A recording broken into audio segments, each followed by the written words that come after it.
Hi, everyone. Welcome to today's episode of the Love and Light Show, where your special guest is Anna Marie, and I'm so excited to talk to you guys about Embody today, how you guys can get clear and more in tune with yourself so that you can really be who you're meant to be in this world. So we're going to talk about what embodiment is, why it's important, and how we can actually use it to our advantage. So I'm super excited about that, and to also talk about spirit animals. When we were doing the pre-interview, I got like super excited about all things spirit animals. So I'm like, oh, can we add that part in? So we're actually adding that in, and that's going to be the experience at the end, how you can get clear on what your spirit animal is and be walked through the process at the end. So I'm super excited for this and encourage you guys to share it out with any other friends who are interested in this and just share that love and light out into your world. And I'm Laura McPhee. I'm a joyful goddess, a speaker, healer, and life coach. And I love helping women through self-love and self-care and sexual embodiment so that they can be living their dream happy life and they can be the fullest expressions of themselves so they can be the change that they want to see in their world as well. And I'm super excited that it's officially Monday, and tonight we're going to do From Broken to Blissful, that free masterclass that's going to go over the entire roadmap that I went through on my journey from literally feeling broken, like being super into the personal development world and all that stuff and spiritual development and healing and all that stuff, and being at a Tony Robbins event where he's like, no one's broken. And I'm like, totally agree. 100% on board with that, except my vagina is totally broken and I'm not getting wet enough in the bedroom, and had so much sexual shame around that and just literally thought that things were wrong with me. And I had to do a lot of healing. I had to go through the process of unconditionally loving myself. And during the call tonight, we're going to go into what that is, how you can heal through your past, whether that's just junky limiting beliefs that have been holding you back, or the stories of I'm not good enough, or if it's actual sexual trauma or harassment or other negative stories that unfortunately a lot of women commonly go through, and it holds us back from having the most amount of joy and pleasure and bliss that we'd want and desire. And also how you can really bring that loving partnership into your life, or enhance it if you already have your ideal life partner in your life, so you can be on the same page and speaking each other's love language and really embodying the most amount of bliss in your relationship together. So I'm so excited that it's officially day. So it's tonight at 8 Atlantic, 7 Eastern, 4 Pacific. I love the time zones, guys. So if you haven't registered for that already, it's completely free. I want this to be out in the world. I want people to know how to go through the process. I just had to like bit and piece the like different puzzle pieces together throughout my journey, through like books and videos and workshops and coaching sessions and healing sessions and all these different things. So I wanted there to be like a clear outline and a roadmap so that people could literally take it and run with it if they need to, and that's what they want to do. Or if you're like, I'm really into tapping and you want to go do it with your EFT tapping person, then you can go on that next step with them. Like, I want it to be out in the world. We're also going to do healing downloads in it, obviously, and give you action steps that you can take right after the call that will move you forward. And then there's also the invitation to that 3-month group coaching program and healing sessions that I'm going to be having with it, which I'm super excited to start with. And there's already women who are super interested in enrolling, and I'm like super excited to like dive into this work with the people called to do that as well. So I'm super excited for that. Again, link in the comments, guys, after the show. And I'm super excited for today's episode with Anna. She's also going to talk about her upcoming awesome experience, which I'm super excited for too. And she's a self-exploration, embodiment, and family coach who loves to help people reconnect their bonds that hold them together, which I'm super excited for, and sounds beautiful, amazing. So thank you so much for joining us today. Absolutely. Thank you for having me. You're welcome. And I'm super excited that you guys are joining us live, but we're on the Be Live platform, so we can't see you as you join us live. It doesn't like pop your name up on the screen, so you have to say hi for us to see and acknowledge that you're here. And if you're catching the replay, definitely say hi on the replay. And the Love and Light Show is every Monday at 1 Atlantic, 12 Eastern, 9 Pacific, bringing you different light workers and healers and badass, heart-centered spiritual entrepreneurs who are going to help you move forward on your journey in the way that they feel called to, and the way that they're spreading their light and love in the world, so you guys can get different healing modalities and tips and tricks and tools that will move you forward on your journey, so you can truly be a better version of yourself right now, and also be a better version of yourself for your friends and your family and your community, so that we can all be that change that we want to see in the world together. So thank you so much for joining us today, and I'm so excited to get into embodiment. So what's embodiment mean for you? So embodiment is stepping into who you actually are. You know, as we grow up, we put on a lot of different masks, different things that are going to help us to navigate the world without as much fear and keep us safer. But embodiment is really about getting back to that person that we were before we took on all the masks, that person who is ever expanding, that person who is connected to our souls, to our higher selves, and stepping into that role. I love it. So awesome. So why is that important versus just like kind of going along with what we've been going along with? Well, the reason that's important is because we literally can't do what we came to this earth to do if we aren't embodying who we are. Yeah. I don't know that all souls have a mission. I wouldn't go as far as to say that, but most of the souls that I come in contact with, most of the people that I know that are drawn to me, have a definite mission here on earth. They don't just come to earth just to enjoy it. There is a task assigned to them, and it might be many tasks. And there's no way that you can accomplish that while wearing masks. You cannot fulfill what you came here to fulfill if you are not who you were meant to be while you're here. Yeah, I completely agree. And I've like felt that so strongly, especially like last year. I was feeling called, like the whole joyful goddess thing came through clear and all these things. And I'm like, really, spirit, really, creator? Like, I don't think I want to be doing that. I don't think sexual empowerment is like a thing I should be doing. So it was like all these openings within my private clients of like, oh, this thing happened to them. And now we're comfortable enough where they're sharing these things. And then I got deeper into sexual healing and stuff like that. And I was like, okay, so I see that this is the path that you want me to go on. Right. Absolutely. Yeah. So yeah, at Date with Destiny, I did that in December, and it was like, you really can't hold this back any longer. And it was like unleashed for January. And I'm like, this is who I am. I'm not going to fucking hide it. And like, women need it. The world needs it. Super mission driven now. And now instead of that like ego voice, it's like, no, like you mean nothing compared to the mission that I'm here for. So like, I can't shrink or hide. And every time I become aware of it, it's like, no, we're going to do the work on that and clear it and move forward. And you know what's funny is that a lot of times people in the spiritual community are very anti-ego. And I have always believed and have really come to understand that the ego is not our enemy.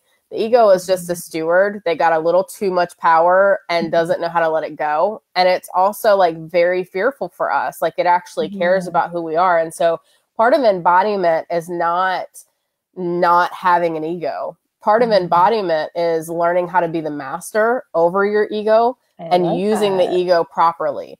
Having it go to work for you rather than attempting a coup and taking over. I love that. So how do you help your clients release that kind of judgment on their ego and be like, yeah, we're going to work in partnership? One of the things that I love the most to do with that is to actually have them visualize two versions of themselves. I like for them to visualize their ego sitting in front of them in a chair and them having a conversation with it and saying like, look, you know, I appreciate you. I appreciate the fact that you tried to protect me when I was too young to know how to protect myself. I appreciate the fact that you helped me to navigate a world that was different and scary and that I didn't know how to navigate on my own. And I thank you. I thank you for caring about me and for doing the job that you were built into me to do. But at this point in my life, I am capable of running my own life. And while I appreciate your services and while I still want you to work in conjunction with me, this dynamic has to change. And literally just having that conversation. I'm very big on visualizing conversations, whether it's with the ego or our inner child that was wounded or parents who have passed on or whoever. Because having the actual conversation and visualizing it allows such a big release of emotion and really kind of a lot of people will use either conscious techniques or subconscious techniques. And that visualization very frequently goes through both layers and helps you to get your subconscious on board with your conscious. And a lot of different techniques miss tying the two of those together. Very cool. I love that. Yeah, I've definitely in the past had very negative thoughts around my ego. So I will do some work on loving it. I will definitely add that practice because it's important. You can't be out of line with yourself. And I've had to work through stuff in the past where I'm like, oh, I really hate my dad. I'm going to have to work on that within myself because I can't hate a part of myself or Right. half of me and all those things. So it's very interesting to become aware of like the things that we really dislike and the things we need to have a little bit more healing work on. So thank you. Right. Absolutely. um, and then how can people use that embodiment practice to their advantage? So I think we had discussed it with the term self-exploration a little bit. Yeah. So and I had a better answer for that, because embodiment, of course, is always going to be to your advantage. If you are being who you are, then it's always going to be to your advantage. You know, you can't have the life that you want if you're not being who you are. Like I was just talking with my best friend, Kian, last night about, or yesterday at some point, about how I wanted certain specific things in the areas of romance and success. And I said, you know, like the person that I am now, I'm not the person I need to be to have those things, like physically. Because while I want to be in the public light and in the spotlight, I don't want my weight on photographs. Like I don't want, you know, like everybody to see how much weight I've gained. And the weight isn't the issue, but the being who I am, I cannot have the things I want if I'm not being who I am. Yes. And that's why embodiment is so important. You like you have all these desires, and the desires were placed in your heart by Creator. Like you and God sat down and you decided, this is what I'm going to do with this lifetime. Yes. And you wrote those desires on your heart. They don't just come out of nowhere, but you can't have them unless you are who you are. Yeah. So self-exploration like can really be used to your advantage, because as you get to know yourself, I always call it like dating yourself.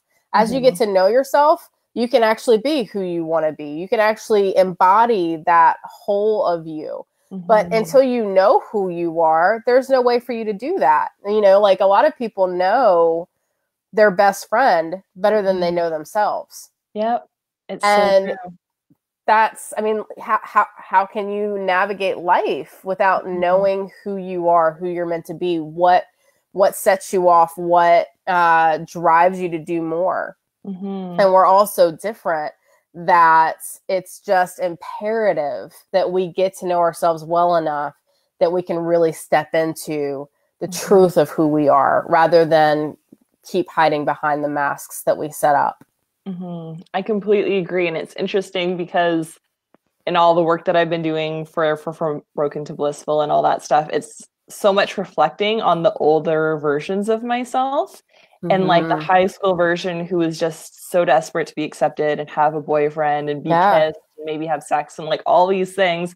And it was like so interesting, all the things that I would do to get a guy to like me. Like the things that I would learn, like I pretended to like anime and like learned so much and watched so many episodes and I hated it.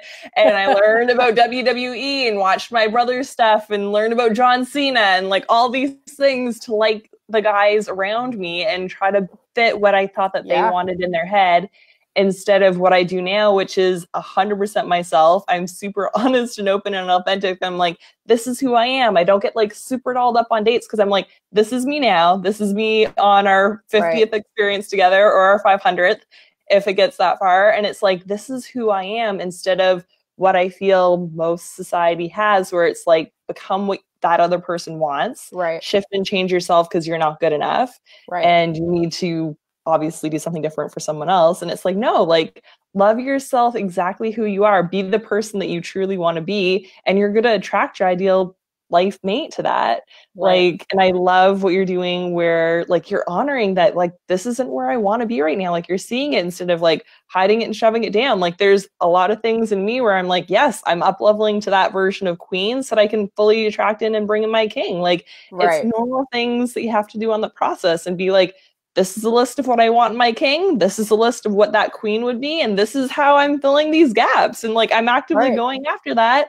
And it's super joyful for me. It's super fun for me to do. And it's funny because so many people get so mad when they're like, you know, if you can't handle me at my whatever, then you can't have me at my this. But the problem is that the person that they are, that you want them to be, is not attracted to that other person that you don't want to be, right? Like they just aren't. And that's a good thing, because you wouldn't be able to respect them because they couldn't be that person who you really truly want. I'm not saying like that I couldn't draw in my mate right now at the weight that I'm at. That's not what I'm saying. But like the person that I would want to be with, I already know is in the public eye, and I would push that person away because I don't want to, like, I want to be in the public eye, but I don't want the public eye to see the way that I weigh at the moment. Like, and it's interesting as you get to really know yourself well enough that you can actually just blab that out on the internet. Yes. Because instead of it being shameful, it's just a part of the process, and it's no longer, it hurts, but it's no longer devastating. And that's the difference. As you get to really know yourself, you can speak your truth without it crushing you and keeping you from taking the next step. I love that. And like, it's our truth. Like, I don't understand. I totally do understand because I used to be there, but it's like, once you see it, you can't unsee it, that like your truth is the best thing to be operating in, and you attract your soul tribe when you're in your truth. And that's an also interesting thing that's kind of been coming up recently in some of the women that I've been having conversations with. It's like the people that you're going to have to let go and create space in your life to bring in this new version of you, to bring in this new partner that you're desiring, to bring in these new soul clients or soul friends. Like, it's so incredible, but it's painful at the time, and it's scary. Your ego freaks out that you're losing people or that you have to let go of these things. So it's so interesting because the ego is so afraid of loss. And instead of seeing like that love comes in, there's an image that I remember, you know, I grew up very strict Christian, and I remember like this image that still has always stuck with me of Jesus, who's the representation of God, of course, in the picture, holding like this huge giant teddy bear behind his back. And the little girl's got her little teeny tiny teddy bear, and she's like clinging onto it. Like, no, I don't want to give it up. And it's just that, like, we think the things that we have are so good for us, but they're not the best. And we can't have the best if we don't let the good go. We can't be that sexy, badass, amazing person living our most epic life if we're satisfied sitting in bed all day and watching television.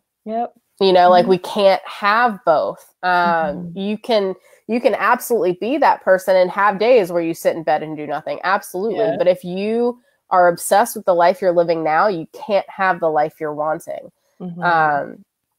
And most people have like this still anger at themselves for different things. I remember one specific instance last year where I realized that I hated, like literally hated who I was in middle school and high school. Hated her. Like, I had an image in my head that's actually, there's a picture somewhere in this house actually of me at that age.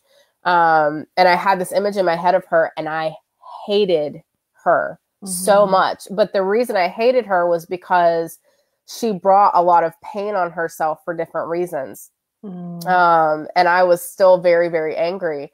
And I remember sitting, and a lot of people don't want to admit that they hate themselves, and especially at a younger age, because they're like, you know, it feels really horrible to sit and yell at even a visualization of a child. But I realized that I had to do that because I had to get that anger out, because that anger was eating away at me. And so I visualized that little girl sitting in front of me, and I screamed at her, and I yelled and I railed and I went off and I cursed at her. And, you know, as I did it and I was releasing all of these horrible feelings that I'd been carrying around about myself in modern day because of my anger at her, I was then able to see her pain and feel her pain and see exactly where it was coming from. And like in the visualization, you know, go and hug her and wrap my arms around her and tell her all the things that she'd been wanting so badly to hear from adults, from someone to come in and save her. And that's a very real part of getting to know yourself and dating yourself, because most people don't even want to admit that there's a piece of themselves that they hate so much that they could actually sit and curse at that person. But most of us have that, and we can't, we're trying to call in all these things that we want. We're trying to manifest all these things, but we still hate some part of ourselves.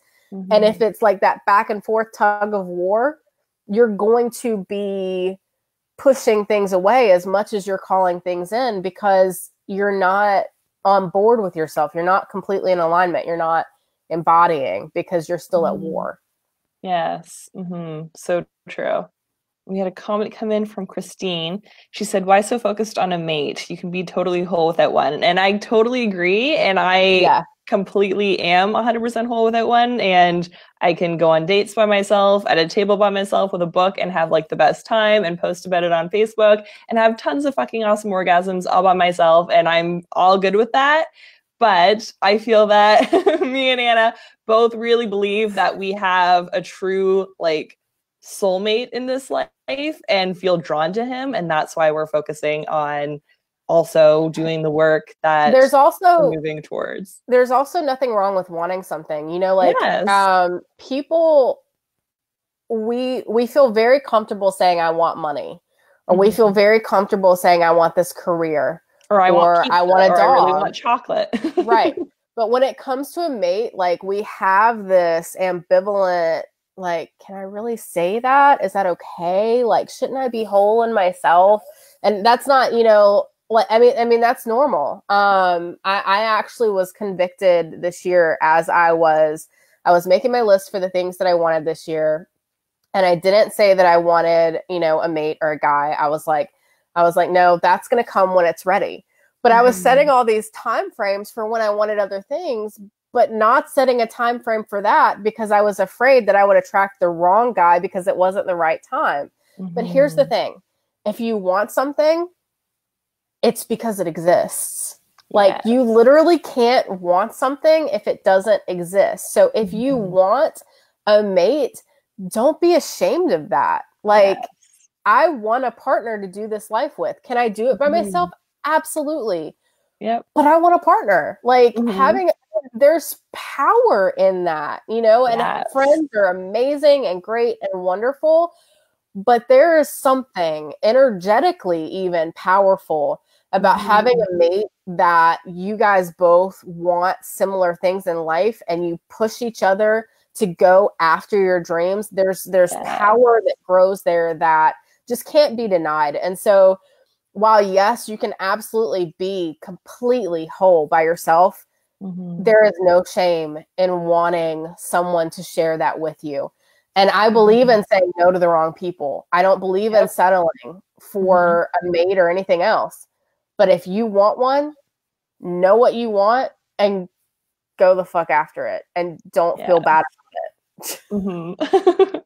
I love that on so many levels. When I was doing the questionnaire for Date with Destiny, Date with Destiny was like huge for my life and is like so impactful in my life right now.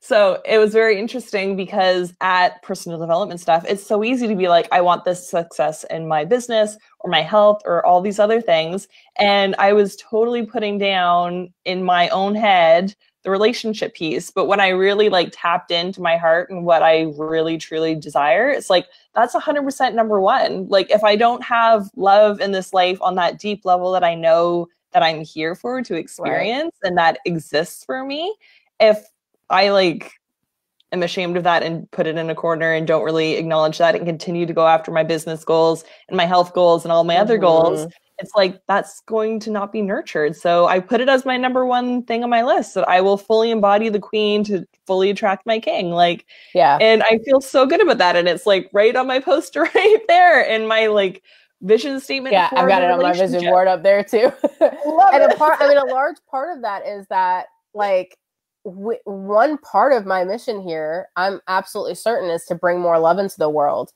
Several years ago, I was introduced to the concept of the twin flame, and not everybody is twin flames. That's something that, a lot of people, it's a buzzword, and a lot of people get on board, and there's such a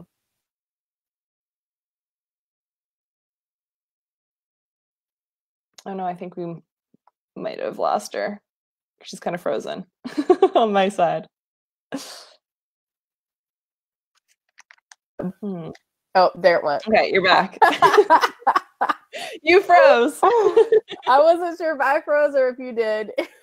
But well, we're both back now. Yay. But like twin flames being a buzzword. Yeah, for me, while that is a buzzword, and while, you know, there are a lot of people like claiming that they're twin flames when they're not, it resonated so strongly with me. And I've had multiple visions since then that, you know, have confirmed for me that I do have one on this planet at this time that I'm meant to be with. And that is part of my mission. And that's okay, because one of the beautiful things is, as we bring more love into the world, as we play with the energies of unconditional love, that is raising the vibration of the planet. And so that's a powerful mission. So part of my mission is legitimately to be the person to step into embodiment in order to unite with my twin flame, not only in soul, because we're already united in soul, but in body, to bring more love to the world. And it, for a lot of people, that's a very real part of their mission. I love that. It's interesting that we're like super on the same wavelength, because I'm like, I did a video about that in my like private bliss community about twin flames and being in a technically false twin flame relationship, because it wasn't the highest expression of both of us. And a lot of the signs and signals were there. And it was very interesting that like it ended up being like a 50-minute discussion back and forth with all these. And people have to be so careful. Yeah, people have to be so careful, because the narrative for the twin flame story right now is mostly negative. Like, I had to get out of all those groups because it was like just constant whining, you know, and that's not why we're here. That's not the point. It's not about the pain of it. You know, like, if you're focused on the pain of anything, you're not going in the right direction. You know, like I tell people, part of self-exploration, part of embodiment is sitting with pain, like our old wounds, and dealing with them. That's the difference, is dealing with it and getting through it and moving to a higher expression of joy. But if your main focus is pain in any area of life, you're not going in the right direction. That is your sign that you need to redirect. Yes. So agree. And yeah, Christine said, maybe at 66, I'm in a different place. And that's beautiful. And we so honor that. And it's different for every person. You know, some people come on the planet and don't have a need to be with a mate, and that's okay. But we also can't push one narrative or the other on the other person. You know, like we have to honor you. Was it Christy? Kristen? Yeah. Christine. We have to honor you and your journey. And then we also have to honor our own, you know, and that's the beautiful aspect of it, is we did not all come here for the same experience. Some people came to have a polyamorous experience, you know, that's not for me. But I totally support my friends who that is for. Some of us came here for a monogamous experience. Some of us came here for a solo experience. And now, you know, you can blame, we came here to experience things, for a lot of different things that we did not come here to experience too. But the basic premise, I think, that we were trying to say is that you can have whatever you want. If you want it, it's yours. Go after it, and don't be ashamed of it. Yes. And that was a huge thing for me, that like the desires were put on my heart and the how at the exact same time. And I just need to keep moving baby step by baby step, and I'll achieve every single one of my heart's desires. And it's super unique to every single person. Like there's no spiritual guru or master or mentor or person who has it completely mapped out that'll be the exact same way for you. Like they might have walked a similar path, and you can gain tons of insights and tools and knowledge, but there's no one right way to do this journey. It's not like coffee is something that no one should ever drink, and like green juice and meditation and yoga and dancing. Like, it's not like these are the exact prescriptions of life. That's why there is no scarcity. And there is, like, anybody who is on an extreme end is probably wrong. Like, I mean, that those two things, based on what you just said, that's why. Yeah. Anything Because, that has separation and fear isn't love. Love is love. Because we were all given, like, there's literally no one on the planet with the exact unique set of skills that you have. Not one. So if there's something you want to create and do, you have the path to do it because no one else can fulfill that path. And that's a beautiful thing. And just because something works for you doesn't mean it's going to work for something else. That's why there's a difference between coaches and mentors. And I try to tell people this all the time. Like, a mentor is telling you how to do something they did. And that's great. That's beautiful. But a coach is helping you to do something that only you can figure out how to do. And they're just facilitating your figuring that out because you can't, like, we all have a different way, and that's totally okay and beautiful. And same with spirit animals. We all have different spirit animals. So We do you want to get into that process? Yes. Maybe first say what a spirit animal is, and then we'll kind of dive into how they can connect with their unique spirit animal. So okay. So this is I'm excited. Sorry. Me too. I'm like, I love all the different experiences I've had with them in the past. We were talking about that in the pre-show, and I love helping other people find theirs. It's so fun. So spirit animals is a big buzzword right now, right? So first, let's like dispel any rumors. Like, first of all, every single tribal culture in the history of the planet has talked about relating to animals, right? And so a spirit animal is basically the collective of whatever that animal is. Whether it's a lion or a raven or whatever, you're not talking about one specific animal, like one individual. You're talking about the collective embodiment of that animal. And there are familiars, which is different, which are individual animals that accompany specific individual humans. So we're talking about collectives, and those collectives can include animals that are, quote, legendary or mythological. Like, for instance, one of my spirit animals is a phoenix. And there's a reason behind that. So just like numbers, just like words, animal consciousness has an energy behind it, and a very specific energy behind it. So you have totem animals, which are with you for your entire life. Most people have between 5 and 7. You can have more, you can have less, but most people have between 5 and 7. You have power animals that are helpful for you in the moment, and they can either come to you or you can call on them. You have messenger animals, which are just bringing you a message, and that's it. You know, you might like them a lot, but they don't stay with you. And then you have shadow animals, which are very frequently one of the first 3 categories, but you're afraid of them. So like, for instance, spiders are very frequently a shadow animal for a lot of people. You know, you fear them, but they come to tell you things because they're trying to help you see something in yourself that you're afraid of, that you need to face. So for instance, like, spiders are actually very frequently femininity. Very frequently, people who are afraid of spiders have a break in their alignment with femininity, with feminine energy. So that's kind of the basic breakdown. There are 2 basic ways to get to know your spirit animals. It always comes with a journey. I do not believe in people telling you what your spirit animal is. There are very rare occasions where that is acceptable.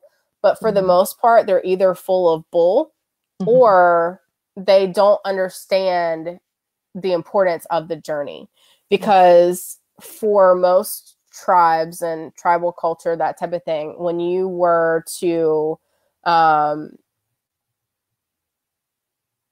get to know what your spirit animal was, you were taking a journey to find it. You took some type of quest to discover. And that's the power, because you're not only discovering them, but you're discovering pieces of yourself.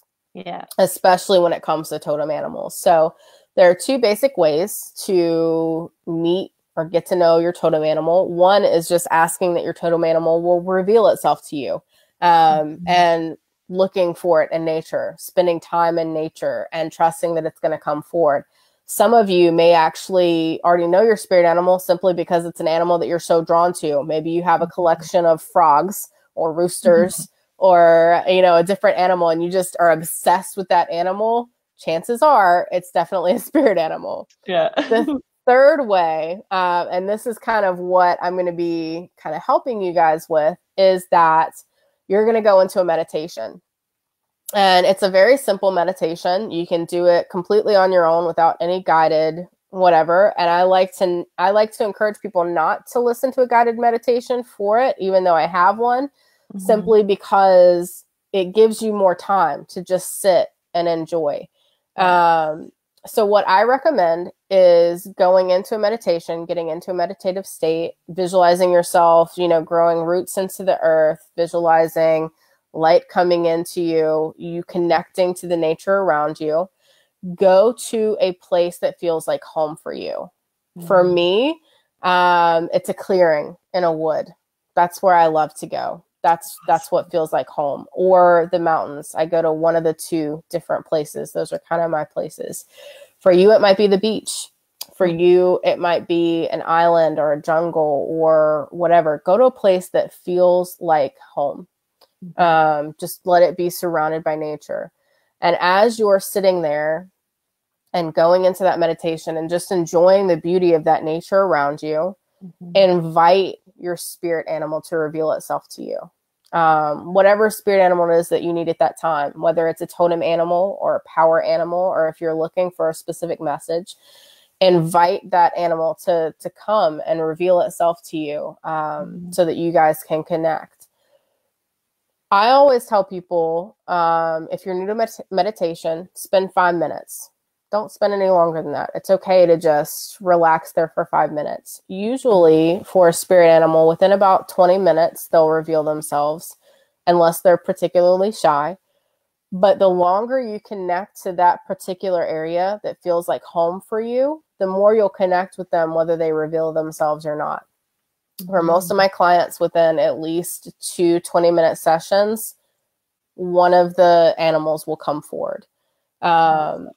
When they do, either if they don't speak to you, there might be words that come forward. If there aren't any words that come forward, go and do your research. Learn everything you can about that animal. Look it up on spirit animals, but also look up just the animal in general. What are its strengths? What are its weaknesses? How does it deal with things? And look for the similarities in yourself. So for instance, one of my spirit animals is a raven, right? And I'm actually waiting for, I know that one of my familiars is actually coming to me soon in raven form, and I'm very excited. So with ravens, like, they're very careful about who they surround themselves with. They're not as social as crows. They kind of, they're very typically, they mate for life. So that's very significant with a lot of my spirit animals, actually, and is reminiscent back to the twin flame piece. Yeah. They're very much associated with magic, and intuition and knowing things that they shouldn't know. But the biggest thing for me lately, for instance, crows and ravens have been coming to me like crazy lately, is the need to play.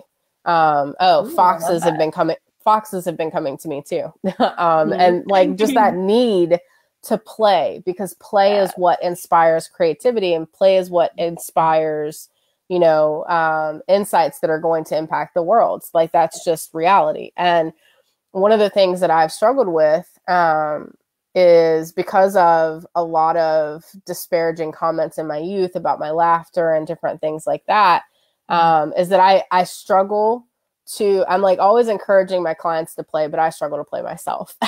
And so they've been coming to me like in droves, like, play, you need to play. If you're not playing, you're not living.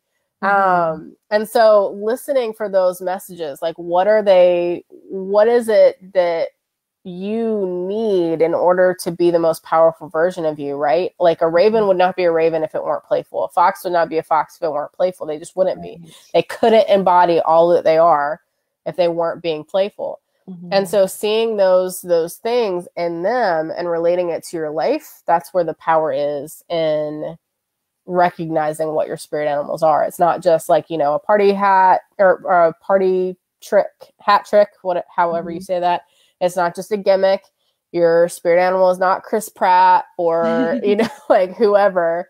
You're like, it's a very like, you know how that's like that's the buzzword, you know, it's like my spirit animal is so and so, the guy who he knows. I don't, but like you might find him attractive and might want to write some of those characteristics down for an ideal partner, right? But he's not your spirit animal, and that's like, it's, you know, it is playful and it is something that you want to enjoy, but it's also very serious, and it's something that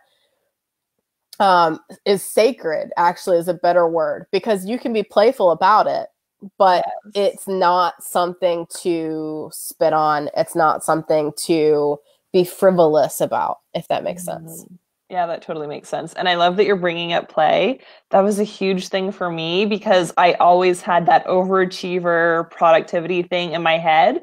So a lot of my fun hobbies and ballet and gymnastics and all that stuff like fell away when I was younger, when it wasn't going to be, when I wasn't like, I wasn't an Olympian, like I wasn't going to do those things. So focus on studying and doing these things and achieving and volunteering and all the things that would put you on the path for success in life, instead of focusing on actual time for play and not like, well, like, putting an outcome on it. To even give you a for instance on that. So whatever your politics are, it doesn't matter. Donald Trump is a powerful manifester. I don't personally like him at all. And you may, I don't, whoever, but he's a powerful manifester. And here's the thing. There were a few years back where he went totally bankrupt, and he went to his bank investors, or like to the banks. And he was like, look, you're not going to get your money back if I just go bankrupt and am not able to, you know, make the money back. So you're going to give me all the time, at like a year, I think it was, you're going to give me a year. I'm going to get you your money back with interest. But my lifestyle is going to maintain the exact same stature it has. Like nothing is changing. And they said, okay, because it was Donald Trump. And he went and he played golf more that year than he ever had before, because he knew the power of play. Now, again, you may not like the guy. You may like the guy. You may hate his politics. You may it doesn't matter. The point is, he knew the power of play and therefore was able to get exactly what he wanted back. And all the people in the world who are truly massively successful, who aren't forcing it, who are in flow, know the power of play, because when you're playing, that is when you're creating. That's why, like, so many people like enjoy showers and they enjoy dancing or they enjoy whatever. Like, that's why ideas come to you in the shower, because you're like, you're enjoying yourself. That's why ideas come to you when you're out dancing or you're out walking or you're in nature or whatever, because those are the moments when you're most relaxed. You're feeling like you're in alignment with the universe and with nature itself. And that's when you're able to have what you want. You're embodying, you're playing, Yes. I completely agree. I've been dancing so much this year and everything's been flowing so well. And I fully am attributing it to that, because I feel energetically high. It deepens my feminine energy and my connection to my body. And it's super playful and silly and fun. And just, I'm like, it was incredible. And then other things manifested amazingly. And I'm like, yep, need to showcase this to the world. It's fucking fantastic. Yes, absolutely. So yeah, encourage you guys to go play in any way that you feel called. So how can people connect with you and your wonderful playful energy after the show? So you can follow me on Facebook, Instagram, Twitter, whatever. I am literally Anna Marie Isms everywhere. Awesome. The only exception is on my personal Facebook profile. I'm real Anna Marie Isms. Anna Marie Isms is my public figure page. So, but literally you type that in anywhere, you can find me. It's also my website, annamariisms.com. So I make it super easy for you guys. Very cool. I love that. And we had Mirdra say hello earlier. I'm not Hello. sure if that's popping up on my screen. I'm pressing the button for it to pop up. I see it popping up on mine. So Awesome. Good. And do you want to put in the comments after the show all the beautiful ways that they can connect with you and also your Absolutely. program? What's that going to be? So I have a program called Embody. It is an 8-week course, and it's fantastic if I do say so myself. Yeah. I actually was going to have it start this month, actually tomorrow. I've got a lot of family stuff going on. I've got a nephew coming in the next couple of weeks and just a bunch of stuff happening. So we've pushed it back to March 12th. So you can purchase it prior to that. And if you actually decide to join in by the end of February, there is going to be a discounted rate. So awesome. Definitely want to do that. It is going to walk you through lots of different layers. We start with things that are easy, just taking tests. So we're going to do like the Myers-Briggs test. We're going to look at numerology. We're going to look at astrology, things that are very simple and easy for you to get quick answers. But the reason that we start with that is so that you can really see some strengths and weaknesses coming out. And then we move into your gifts, your core wounds, and your mission. And those more open-ended questions of who you are and how you want to show up in the world. I love that. I always get so many insights whenever I do tests like that, and it's crazy how accurate they are. And then I'm like, oh, and then knowing that about my partner or my friends or my clients or the other people in my reality or the people they co-create with, it's so powerful to be like, yeah, like I have real awesome strengths here. And like, these are my flat out weaknesses. And you fill that gap so beautifully. It's amazing. And when you recognize what your weaknesses are, you know, like a lot of times people think that their weaknesses are character flaws when really they're kind of your secret weapon. And if you know how to use them properly, then they're not really weaknesses anymore. And so we actually get into a lot of that, a lot of how to shore up your weaknesses so that they become strengths. While focusing powerfully on your strengths to create the life that you want to create. I love that. And having that positive mindset around it is so powerful because I used to think like detail orientedness was like bad. Like it's super good in accounting and super good for me being able to pick out all these little things and clients that like they've never seen and other people haven't seen before. But like cleaning takes me 5 times as long as anyone else. Like so many other things, it's like I'm over analytical about a lot of things and it doesn't serve me. So it's very nice to have that like balanced out and to be like, yeah, like I don't care that that isn't serving me in other areas. I can delegate or shift or have someone else who's better fitted for awesome things in that area. And that's the beautiful thing. Like, for me, it was that I'm very much a visionary, but I stink at follow through. And so for me, it actually makes me a powerful leader because I can see every component. I can see all the details. I just don't want to be the one painting. You don't need to implement it. Yeah. So I just delegate that off. The right people, right? It's actually, and that's the cool thing is it's actually a superpower. You just have to figure out how to use it. And, you know, a lot of people want to get to know themselves. And yes, you can do some of these things on your own, but it's very hard to force yourself to do it outside of a class course-like environment. And that's kind of where the beauty comes in of like, let's look at it together. Let's find it together. And this is kind of your regimen for when you're doing it. Beautiful. So guys, check the comments to find out more about the course and definitely get in on that discounted rate. And thank you guys so much for showing up for the Love and Light show. If you're still catching the replay, let us know and send it out to any other person in your life who needs this message of embodying their true self so that they can get that encouragement so they can move forward in their life. And thank you so much, Anna, for sharing your message. And I encourage you guys to do that spirit animal thing and maybe even let us know what your spirit animal is. I totally Thank you so much for having me on. You're welcome. I totally believe that one of mine is a wolf because when I was doing my first Reiki experience and going through the attunements and the visualizations, and we did like a lot of meditation and journaling after, it came through so clearly. And then I've consistently seen that like wolf energy come through. And like at the beginning, I was like, I'm a girl. I don't want to have a wolf.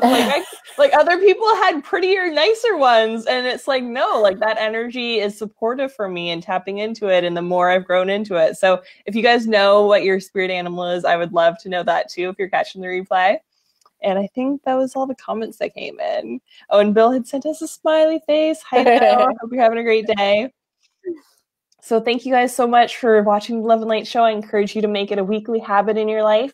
And we're actually going to have a Wednesday episode this week. So be sure to look out for that. I'll be posting about that later today. So have a wonderful week. And I'm sending you guys so much love and light. Bye.